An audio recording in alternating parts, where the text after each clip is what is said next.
আমাদের সংবিধানে কোথাও মুক্তিযোদ্ধাদের জন্য কোটার ব্যবস্থা চাকরিতে এটা বলা হয় নাই। মুক্তিযোদ্ধাদের নাতিরা কি মুক্তিযুদ্ধ করেছে? আশ্চর্য। যদি মন্ত্রীদের মধ্যে মুক্তিযুদ্ধের কোটা রাখেন, সামরিক বাহিনীতে মুক্তিযুদ্ধের কোটা রাখেন, পৃথিবীর কোনো দেশে এই সিস্টেম নাই। এখন আপনার লোকজন বলে পৃথিবীর কোনো দেশে কি মুক্তিযুদ্ধ হয়েছে? হ্যাঁ রে ভাই, হয়েছে। আন্দোলন চলছে, কোটা সংস্কারের আন্দোলন, সেটার প্রতি আপনার গভীরভাবে সহানুভূতিশীল, কারণ এটা সাধারণ মানুষের সন্তানদের আন্দোলন। এই আন্দোলনের সাথে সাধারণ জনগণের রুটি রুজি জীবিকার সম্পর্ক রয়েছে। এমনি বাংলাদেশে চাকরি নাই। এখন আপনি সারা বছর কষ্ট করে পড়াশোনা করে এসে যদি দেখেন আপনার জন্য দ্বার রুদ্ধ হয়ে গেছে, তখন আপনি তো আন্দোলন করবেনই। এখন কেউ কেউ বলার চেষ্টা করছেন যে আচ্ছা, মুক্তিযোদ্ধাদের তো এই দেশের জন্য বিরাট অবদান আছে, তাদের জন্য কোটা। তাদের সাথে জন্য সবিনয়ে বলতে চাই, মুক্তিযোদ্ধাদের অবশ্যই অবদান আছে, অনেক বড় অবদান আছে। তাদের প্রতি আমরা সারা জীবন কৃতজ্ঞ। তাদের জন্য সরকার বিভিন্ন পদবীর করেছে, বীর শ্রেষ্ঠ, বীর বিক্রম, বীর প্রতীক। তাদের জন্য ভাতার ব্যবস্থা আছে, অনেক ধরনের সুবিধার কথা আছে, ফাইন। এই সুবিধা দেওয়ার কথাই আমাদের সংবিধানে আর্টিকেল 15-তে বলা হয়েছিল। এটাকে বলে সামাজিক নিরাপত্তা। যে সামাজিক নিরাপত্তা মানে হচ্ছে, কনসেপ্টে হচ্ছে যারা নিজের মানে খুব আর্থিকভাবে দুরবস্থা আছে, তার জন্য রাষ্ট্র বিভিন্নভাবে অর্থের সংস্থান করবে, যেটা মুক্তিযুদ্ধ ভাতা হয়েছে। কিন্তু আমাদের সংবিধানে কোথাও মুক্তিযোদ্ধাদের জন্য কোটার ব্যবস্থা চাকরিতে এটা বলা হয় নাই। চাকরি সংক্রান্ত সুস্পষ্ট বিধান আমাদের সংবিধানে আর্টিকেল 29-এ আছে।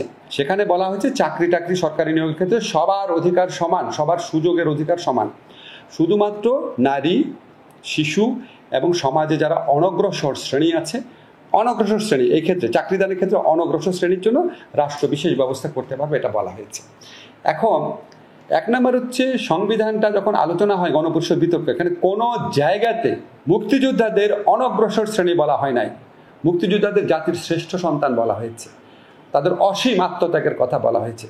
তাদের মধ্যে যারা পঙ্গু মুক্তিযোদ্ধা আছেন বা যে সমস্ত মুক্তিযোদ্ধা নিহত হয়েছেন, তাদের পরিবারের আর্থিক দুরবস্থার কথা বলা আছে বলে আর্টিকেল 15-তে ওনাদের জন্য সামাজিক নিরাপত্তা দেওয়ার কথা বলা হয়েছে। এই যে ভাতা দেওয়া, মুক্তিযোদ্ধা ভাতা, ফাইন, এটা ঠিক আছে। কিন্তু চাকরি দেওয়ার জন্য কোথাও বলা নাই। এমনকি গণপরিষদ বিতর্কে একটা বার কোনো মানুষটা উত্থাপনও করে নাই। তা আপনি মুক্তিযোদ্ধাদের সামগ্রিকভাবে অনগ্রসর করে আপনি এটা দেখাচ্ছেন কোন গ্রাউন্ডে? এটা তো সংবিধান বিরোধী। আর আপনি সাধারণ কমন সেন্সে দেখেন, আমাদের জিয়াউর রহমান সাহেব মুক্তিযোদ্ধা ছিলেন, এখন তারেক রহমান বা জাইমা রহমান কি মুক্তিযুদ্ধ কোটায় চাকরি পাওয়ার অধিকার রাখে? আমাদের ওবায়দুল কাদের সাহেব, উনি বলেন উনি মুক্তিযোদ্ধা ছিলেন, উনার পরিবার কি মুক্তিযুদ্ধ কোটা আসবে? আমাদের সাবেক প্রেসিডেন্ট জিল্লুর রহমান, ওনার ছেলে পাপন, ওনার পরিবার কি মুক্তিযুদ্ধ কোটা আসবে? ওনার কি অনগ্রসর? ওনারা কি অনগ্রসর?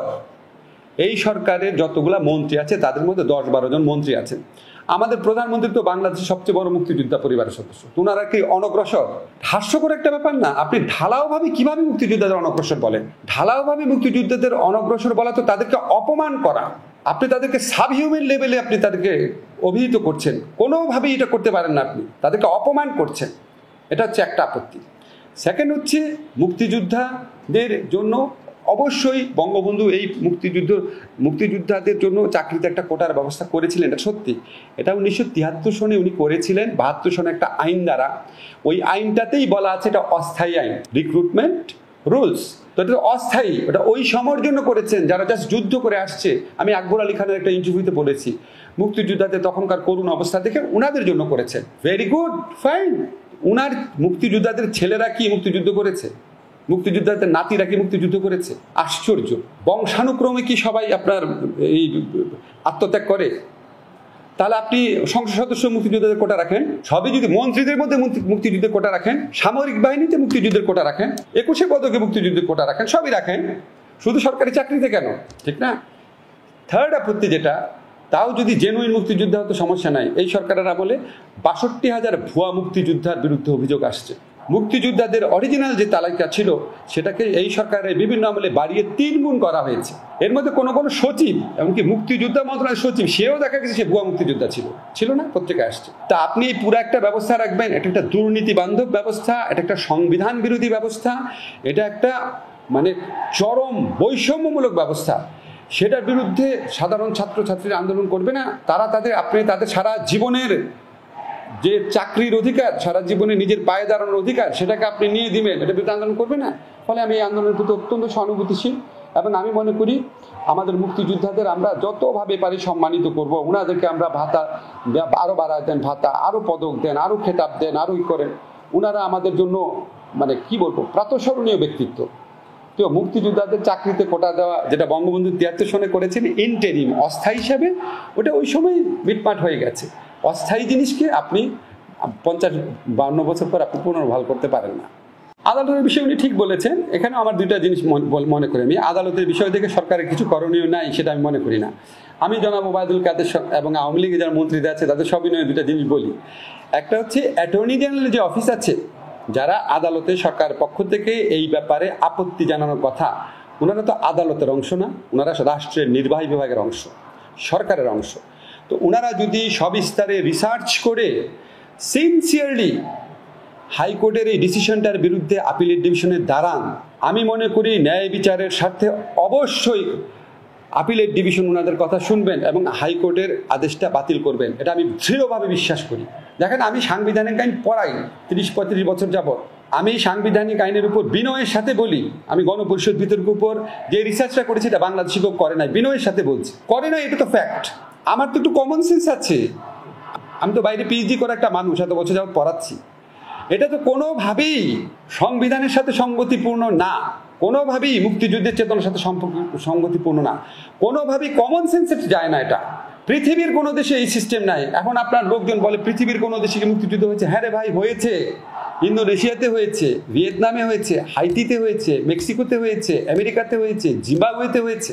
আপনি একটা উদাহরণ দেখান যে চিরস্থায়ীভাবে এরকম মুক্তিযোদ্ধা কোটা করে এই করার চেষ্টা করা হচ্ছে। এটা আপনি কোথা থেকে পেলেন? এবং আকবর আলী খান সাহেব বলেছেন একটা উইয়ার্ড ব্যবস্থা, অদ্ভুত ব্যবস্থা, বিদঘুটে ব্যবস্থা বলেছেন। উনি একজন মুক্তিযোদ্ধা ছিলেন, উনি একজন অসীম জ্ঞানী মানুষ ছিলেন। বাংলাদেশে কোন মানুষ আসে অস্বীকার করবে যে আকবর আলী খানের পড়াশোনার কোনো তুলনা নাই? তো উনি তো 2008, 2018 দুইবার অত্যন্ত স্ট্রংলি এটার বিরুদ্ধে কথা বলেছেন। তো আমি মনে করি এখানে আদালতের কথা বলে যে দায়িত্ব মানে এড়ানোর চেষ্টা করছে সরকারের দায়িত্ব, পিন পয়েন্টেড করে দুইটা কথা বলি। এক হচ্ছে যে আপনাদের বললাম এত কিছু ডকুমেন্ট আছে, কিছু অ্যানালাইসিস, পে কমিশনের রিপোর্ট, সংস্কার কমিশন রিপোর্ট, আকবর আলী খানের রিপোর্ট, সংবিধানের ব্যাখ্যা, গণপরিষদ বিতর্ক, এগুলি নিয়ে থরলি রিসার্চ করে আন্তরিকভাবে যদি অ্যাটর্নি জেনারেল অফিস এই ব্যাপারে আপিলেট ডিভিশনের দাঁড়ান, তাহলে এটা আপিলেট ডিভিশনের টিকার আমি কোনো কারণ দেখি না। সরকারের একটা দায়িত্ব হচ্ছে অ্যাটর্নি জেনারেল অফিসকে ওইভাবে ইনস্ট্রাক্ট করা, তারা যেন সর্বাত্মকভাবে এই জিনিসটা নিয়ে আপিলেট ডিভিশনে দাঁড়ায়, এইভাবে হাইকোর্ট ডিভিশনের যে রায়টা সেটাকে বাতিল করার চেষ্টা করা। সেকেন্ড, যেটা আরও গুরুত্বপূর্ণ, ধরেন আপিলেট ডিভিশনের কাছে তারপরও মনে হলো যে না, হাইকোর্ট ডিভিশনের রায়টা ওনারা বহাল রাখলো, এরপরও সরকারের করার আছে। আপনি খেয়াল করে দেখেন, হাইকোর্ট পরিপত্রটা বাতিল করেছে, যেই পরিপত্রে সকল মুক্তিযুদ্ধের কোটা, অন্যান্য কোটা বাতিল করা হয়েছে। তা হাইকোর্ট বলেছে মুক্তিযুদ্ধ সংক্রান্ত যে বিধানটা ছিল পরিপত্রে, এটা যে বাতিল করেছে এটা অবৈধ। ফাইন, আপনি বাতিল করেন না, আপনি ওই পরিপত্রটা সংশোধন করেন। পৃথিবীর কোনো আইনে আছে সরকার একটা পরিপত্র সংশোধন করতে পারবে না? এটা কেউ বলবে? তা আপনি ঠিক আছে, ওই পরিপত্রটা আছে, ওই পরিপত্রটা আপনি সংশোধন করেন, বাতিল করেন না। সংশোধন করে আপনি মুক্তিযুদ্ধের কোটা কমান, রেশনাল করেন, অথবা আপনি এই যেগুলি নিয়ে সবচেয়ে বেশি তীব্র আপত্তি, মুক্তিযুদ্ধ পরিবার একবার যারা কোটা পেয়েছে তার ছেলেও পাবে, তার নাতিও পাবে, ওটা তার হয় না। আপনি একবার যারা কোটা পেয়েছে তারা কোটা পাবে না সেই ব্যবস্থা করেন। পরিপত্র সংশোধন করে বলেন যে একবার যারা কোটা পেয়েছে সেই পরিবার আর পাবে না। 30%টাকে চেঞ্জ করে আপনি বড়জোর 10% করেন। আপনি বলেন যে যদি কোটার পরেও যদি পদ শূন্য থাকে সেখানে মেধাবী থেকে নিয়োগ করা হবে, সেটা করেন। আমার মনে হয় না এরপর এটার বিরুদ্ধে মানুষ সেভাবে আপত্তি জানাতে পারবে। আরেকটা কথা, খুব ইম্পর্টেন্ট কথা বলে রাখি, যদি 1972 সনে বঙ্গবন্ধুর ইন্টেরিম রিক্রুটমেন্ট রুলসটাকেই আপনি মুক্তিযুদ্ধের চেতনার একমাত্র নিদর্শন হিসাবে রাখেন, তাহলে আপনাকে প্রথমে জাস্টিফাই করতে হবে বঙ্গবন্ধু এটাকে ইন্টেরিম বলেছিল কেন, অস্থায়ী মানে কি। আরেকটা কথা হচ্ছে সংবিধানের 4th শিডিউলের কথা, যে আপনার এই কোটা ব্যবস্থা যারা পুনর্বহাল করতে চান তাদের লয়ার বলেছিলেন 4th সংশোধনীতে অস্থায়ী এবং ক্রান্তিকালীন বিধান এটার কথা বলা আছে, স্পষ্টভাবে কিছুই বলা নেই, নামই উল্লেখ করা হয়নি পুরা সংবিধানে এই ইন্টেরিম রিক্রুটমেন্ট পলিসির নামই উল্লেখ করা হয় না। তবে 150 অনুচ্ছেদে বলেছে 4th সংশোধনীতে যেটা আছে সেগুলি আপনার বৈধতা নিয়ে প্রশ্ন তোলা যাবে না। 4th সংশোধনী যেটা আছে এর মধ্যে যদি আপনি থিওরিটিক্যালি ধরে নেন 4th শিডিউলে যে অস্থায়ী এবং ক্রান্তিকালীন বিধান হিসাবে যেই সমস্ত জিনিসের কথা বলা আছে তার মধ্যে থিওরিটিক্যালি হলেও এটা আছে, হ্যাঁ তোলে না থিওরিটিক্যাল আছে। থিওরিটিক্যাল আছে কিভাবে আছে? অস্থায়ী ও ক্রান্তিকালীন। 4th শিডিউলের হেডিংই তো অস্থায়ী ও ক্রান্তিকালীন। এখন কি বাংলাদেশে অস্থায়ী এবং ক্রান্তিকাল চলছে? মুক্তিযুদ্ধের 53-54 বছর পর আপনি বলতে পারবেন? এটা করা হয়েছিল 150-এর মাধ্যমে করা হয়েছিল, যে বঙ্গবন্ধু যে প্রথমবার যে যাদেরকে চাকরি দিয়েছিলেন তার মধ্যে 350-এর মধ্যে মুক্তিযোদ্ধা ছিল। এই ইন্টারিম রিক্রুটমেন্ট পলিসি বা রুলস অনুযায়ী দিয়েছিলেন। ওইটা নিয়ে যেন আদালতে প্রশ্ন না তোলা হয়, এই জন্য অনুচ্ছেদ 150-এর মাধ্যমে ওইটাকে বৈধতা দেওয়া হয়েছিল। ওই সময়ের ওই রিক্রুটমেন্টটাকে আজীবনের রাখার তো কোনো ইন্টেনশন ছিল না, তাহলে তো এটাকে ইন্টারিম পলিসিও বলতো না, তাহলে এটাকে অস্থায়ী ক্রান্তিকালীন আদেশের মধ্যে দিয়েও বৈধতা করার চেষ্টা করতো না, তাহলে এটাকে আর্টিকেল 29 উনি ক্যাটাগরিক্যালি বলে দিতেন যে মুক্তিযোদ্ধাদের জন্য বিশেষ ব্যবস্থা করলে এটা বৈষম্য হবে না। উনি করেন নাই। গণপরিষদ বিতর্কে একটা কথা বলা হয় নাই, সেটা বলার কোনো স্কোপ নাই। তো তারপরেও যদি সরকার মনে করে যে ঠিক আছে আমি মুক্তিযোদ্ধাদের দিব, দেন, আপনি অসুবিধা নেই, ন্যাশনাল করেন, 10% করেন, 5% করেন, বা আরও সুনির্দিষ্টভাবে গণপরিষদ বিতর্কে বলেছিল পঙ্গু মুক্তিযোদ্ধা আর নিহত মুক্তিযোদ্ধা পরিবারের কথা উল্লেখিত হয়েছিল। আপনি বলেন পঙ্গু মুক্তিযোদ্ধা যারা আছে, নিহত মুক্তিযোদ্ধা আছে, আপনি তাদের বা তাদের পরিবারের দেন। আমার মনে হয় না আপনি যদি বাংলাদেশে বলেন যে পঙ্গু মুক্তিযোদ্ধা বা নিহত মুক্তিযোদ্ধার পরিবারের সন্তানকে দিবেন, কেউ আপত্তি করবে না। আপনি ঢালাওভাবে সমস্ত মুক্তিযোদ্ধা অনগ্রসর, জিয়াউর রহমানের পরিবার অনগ্রসর, তারপরে এই থিওরিটিক্যালি ধরলে আপনার এই বর্তমান সরকারের প্রধানমন্ত্রী সহ যারা মুক্তিযোদ্ধা পরিবার সন্তান সবাই অনগ্রসর, এটা কোন বিচারে, কোন ভাবে এটা অ্যাকসেপ্টেবল হইতে পারে? ঠিক না? কমন সেন্সের ব্যাপার এটা একটা। তো আমি মনে করি সরকারের দুইটা করণীয় আছে। এক হচ্ছে আপনি অ্যাটর্নি জেনারেল অফিসের মাধ্যমে সিনসিয়ারলি, আন্তরিকভাবে, স্ট্রংলি হাইকোর্টের আদেশটার বিরুদ্ধে অ্যাপিলেট ডিভিশনে দাঁড়ান। ন্যায় বিচারের স্বার্থে এটা অবশ্যই সেখানে গ্রহণীয় হওয়ার কথা আমার মতে। আর যদি তারপরও আপিলেট ডিভিশন যদি মনে করে না, আপিলেট ডিভিশনের নিজস্ব বিচার বিবেচনা অনুযায়ী যদি মনে করে না হাইকোর্ট ডিভিশনে যে আদেশটা হয়েছে বৈধ, তখন আপনি পরিপত্র সংশোধন করেন। সংশোধন করে আপনি যদি বঙ্গবন্ধুর এটাই রাখতে চান, তাহলে আপনাকে শুধু মুক্তিযোদ্ধাদের কোটা দিতে হবে। 1973 সনে যেটা হয়েছে বা 72 সনের পলিসি যেটা হয়েছে, সেটা যদি আপনি হুবহু রাখতে চান, মানে ওইটাই যদি মুক্তিযুদ্ধের চেতনার প্রমাণ হয় একমাত্র, তাহলে শুধু মুক্তিযোদ্ধাদের 30% দেন। আপনি পাবেন 30% মুক্তিযোদ্ধা, ওনাদের চাকরির বয়স আছে, তো কোনোভাবে রাখা যায় না। সো আমার কথা হচ্ছে আপনি হাইকোর্টে আপিলেট ডিভিশনের বিরুদ্ধে দাঁড়াবেন, তারপরে যদি আপনারা হেরে যান, আপনি নতুন পরিপত্র জারি করে সংশোধন করেন, সংশোধন করে আন্দোলনকারীদের দাবি মেনে যান। হয় আপনি শুধুমাত্র পঙ্গু এবং অসুস্থ এবং নিহত মুক্তিযোদ্ধার পরিবারদের জন্য রাখেন, অথবা ওই পরিপত্র 72 সনের রুলস রাখতে হলে শুধুমাত্র মুক্তিযোদ্ধা পরিবারে রাখেন, কিন্তু 30% শুধুমাত্র মুক্তিযোদ্ধা, তার সন্তান বা পোষ্যরা না। অথবা আপনি এটাকে র্যাশনালাইজ করে 10%-এ নামিয়ে আনেন, এবং অবশ্যই বলবেন পদ শূন্য থাকে, ওটা মেধা দ্বারা পূর্ণ হবে।